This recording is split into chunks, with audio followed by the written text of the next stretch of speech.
Welcome to Brandstorm, the podcast that talks to the people behind America's brands. I'm Dan Trzynski, president of Platypus Advertising and Design. And I'm Nancy Christopher, PR director at Platypus. It's a new decade and a new year, and guess what? Content is still king. The way we consume content is changing, though. It used to be that content creation was typically the written word or text-based, but now, thanks to smartphones, more and more people prefer different ways to learn about brands. We've seen an explosion in podcasting this last decade, and video has become increasingly more affordable and easier to do. Companies like Vidyard have seen the trends and have developed the software to help your videos do much more. Joining us is the Customer Outcomes Manager at Vidyard, Jacob Fernandes. It's great to have you with us, Jacob. Hey, Jacob. How are you? Hey, thank you. Doing well. Thank you for having me. This is just something I'm going to bring up, but this is the second week in a row we've had an international client. Yeah, we're global. You're Platypus Global. You're based in Canada, correct? Yep, we're Canadian. How about you guys? We're in Milwaukee. Not too far. Yeah, not too far at all. No, other side of the lakes. But to the subject at hand, tell us about Vidyard and what you do. So Vidyard is a video hosting platform. We have other tools that help with content creation and distribution, but ultimately we will help you have your videos live online, and we can identify who specifically is watching your content. No more view counts, more Jacob Fernandes at Vidyard watched XYZ amount of your video content. So very powerful insights to help improve and ultimately empower every business to leverage video as one of the forms of mediums to communicate with. So this is an alternative then to a YouTube or a Vimeo or that type of thing. Exactly. We never want to isolate YouTube or even Vimeo.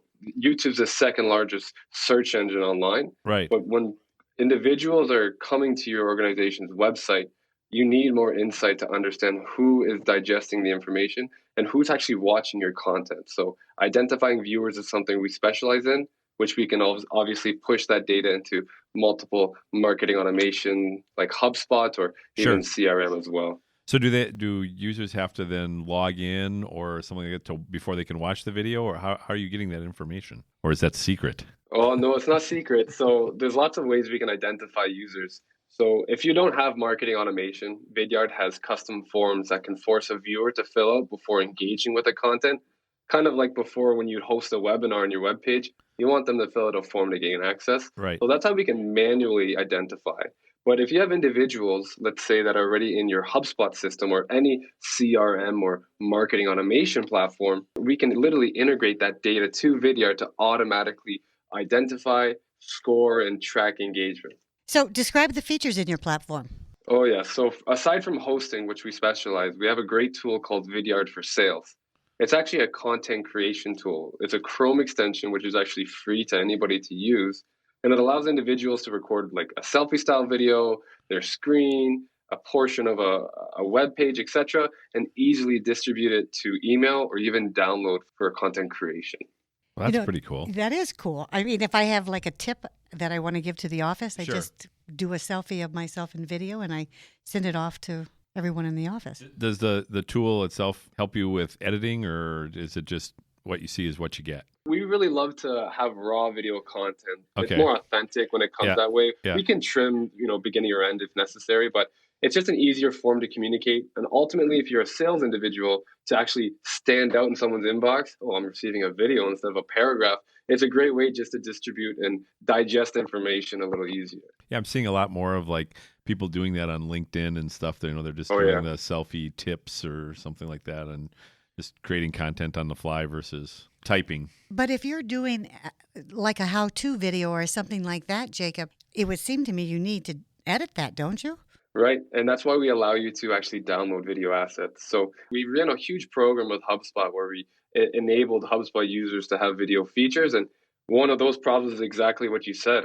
My boss came to me, hey, Jake, you're going to have to train thousands of individuals on how to use HubSpot video. I'm like, perfect. I don't have time for that. So what I did is I recorded with the free tool. I actually downloaded the videos I recorded with, and I just cut and paste in iMovie for free. It was very simple.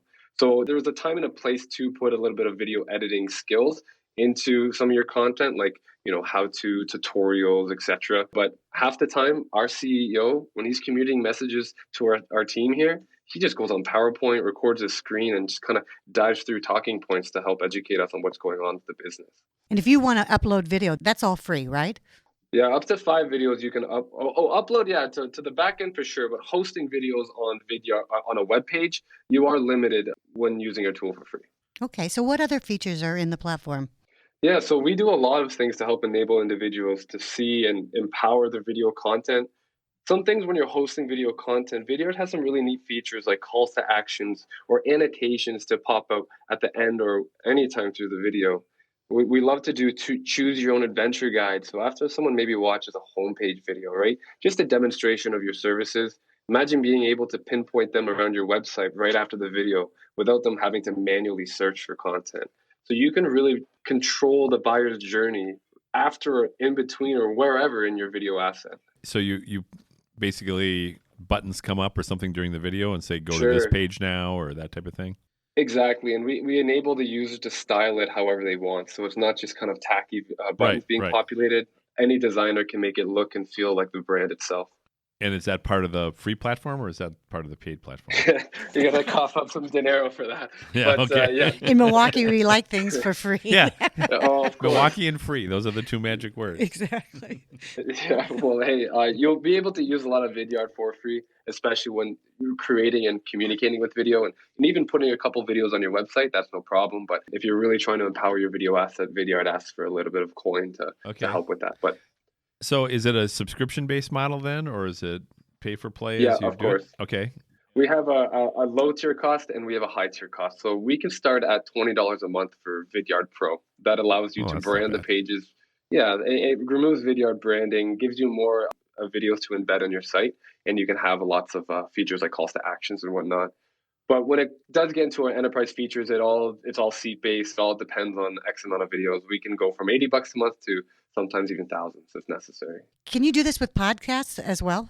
Well, we can help enable you to host videos like webinars. So if this wasn't a video format, for sure, you could put a video asset on your blog post, your landing pages, etc. Okay, so if you want to get into video, what kind of equipment do you recommend to get started, and what kind of investment is it? Right. It all depends on obviously what types of video assets you're trying to create for your funnel. Honestly, like our cell phones can shoot in 4K right now. So your cell phone, some basic lighting, and maybe a wireless microphone is all you really need to get started. And if it's anything to display certain content on your computer, Vidyard's tool to record your screen is more than easy to do so. But there's a time and place to have a huge investment. Okay, here's where I get my feathers ruffled because I always say No, about the just tools. said time and place. I know. I always say just because I own a chisel doesn't make me a sculptor. Right. The camera does shoot great video, but that doesn't make you a good videographer.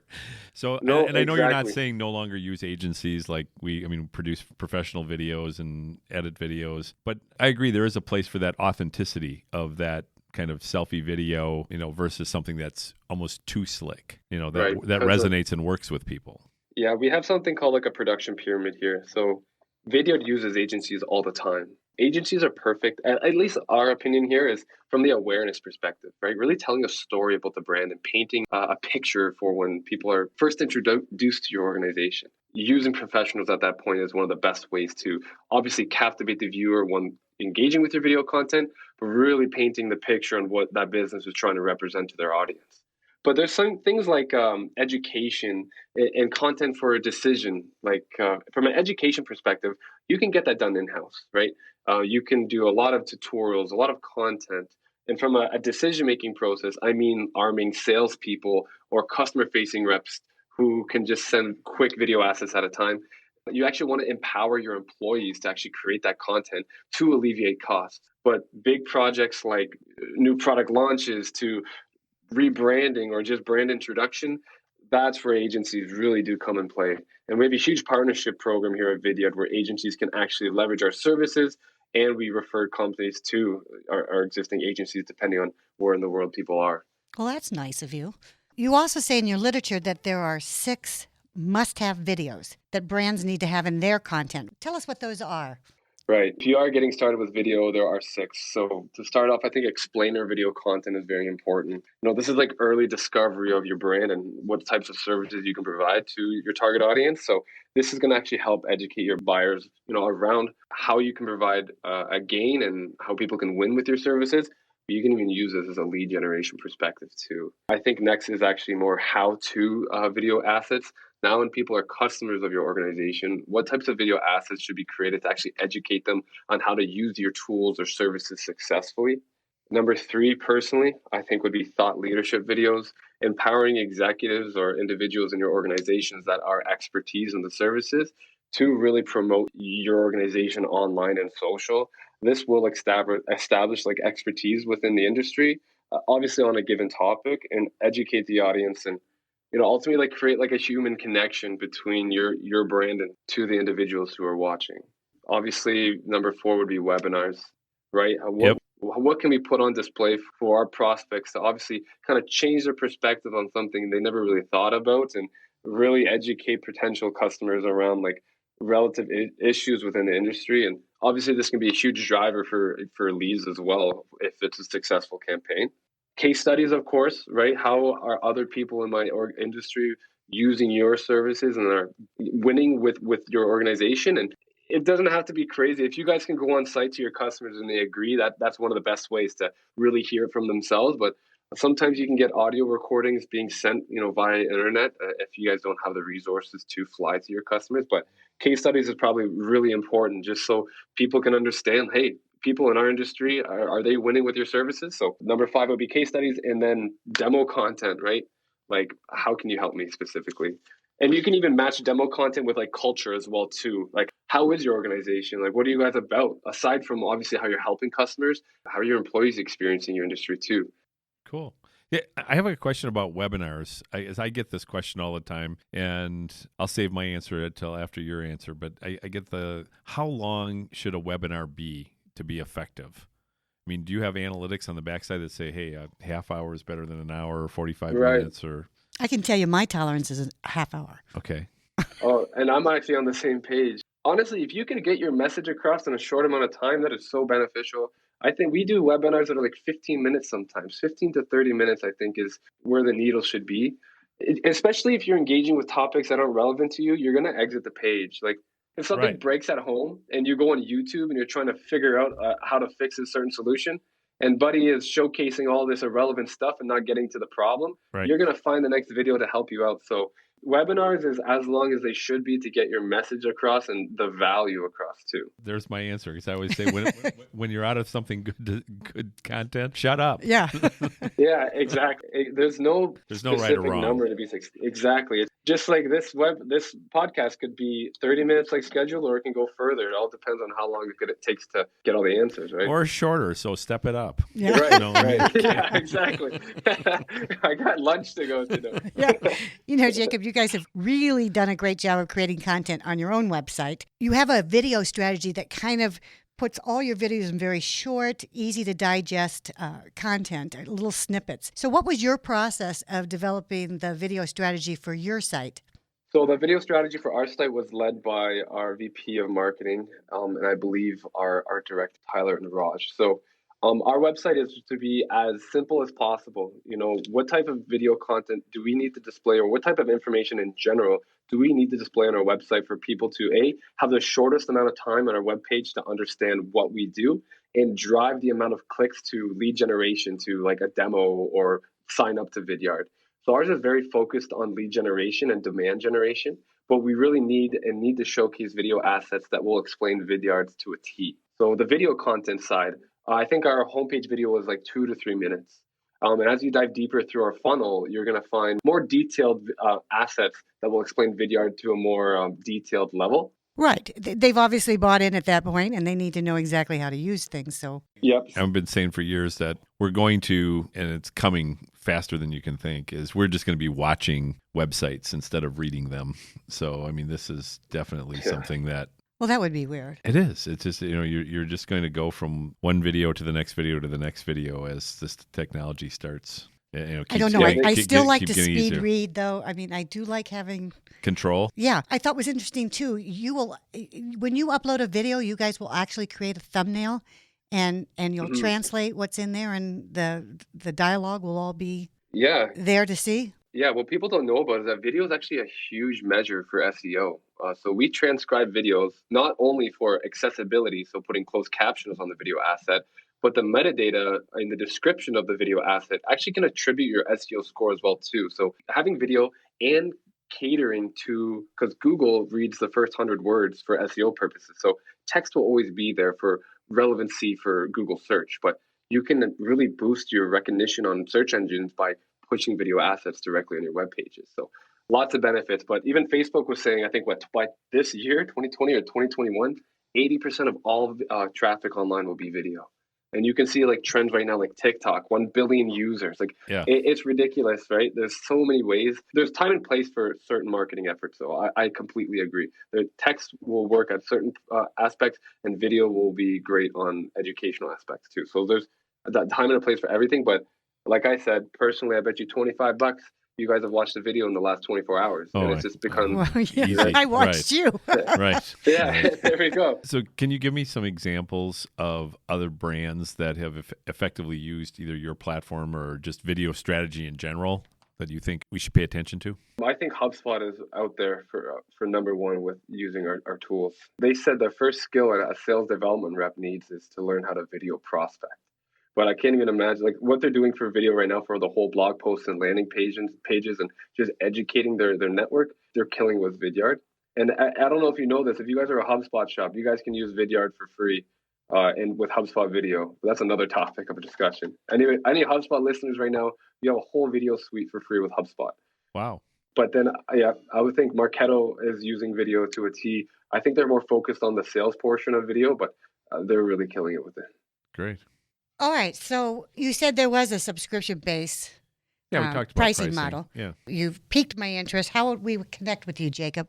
Oh, myself, jacob.fernandes@vidyard.com. But for Vidyard, vidyard.com. And in Google Chrome, please look at Vidyard's tool in Google Chrome. That's where you can download our free service. And then any questions or concerns you have about using our platform.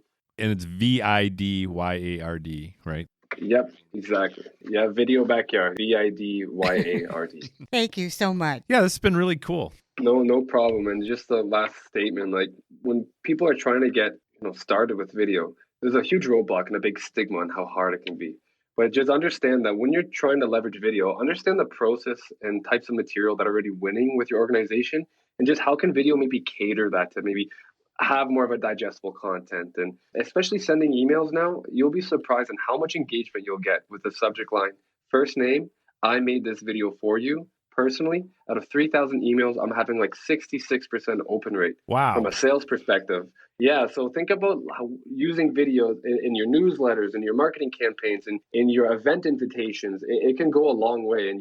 And then the email just has a link to the video on your website. It has what can happen, it's a thumbnail. So you can get yourself waving. We hold like a whiteboard saying, hey, prospect, or you're invited, something generic. They click play. If you pay for us, it'll be your whole website. Yeah. If not, it will be Vidyard. But yeah, it'll just play the video. It'll report back to you, hey, that prospect watched 10%, 100% of the video. So if you're a sales guy, pick up the phone and call them, right? They're at their desk, they're at their phone. But for a marketing campaign... That's a little creepy. Oh, hey, no. I got to get your attention somehow, but it's just insight to understand if they digest it. Right. That's really fun. I think that's cool. Okay, Jacob, thanks for your time. Thank you for having me, guys. It was a pleasure, and I really appreciate it. I'm here to help your audience or anybody who's interested in getting started. Okay, thanks. And if you have any questions for Dan or me about today's episode, please feel free to contact us on our LinkedIn pages. If you like what you've heard today, please don't forget to share, review, and subscribe to Brandstorm. This is Dan Trzynski along with Nancy Christopher at Platypus Advertising and Design, an awesome company that creates perceptions that influence choice. We hope you'll join us next week for another episode of Brandstorm.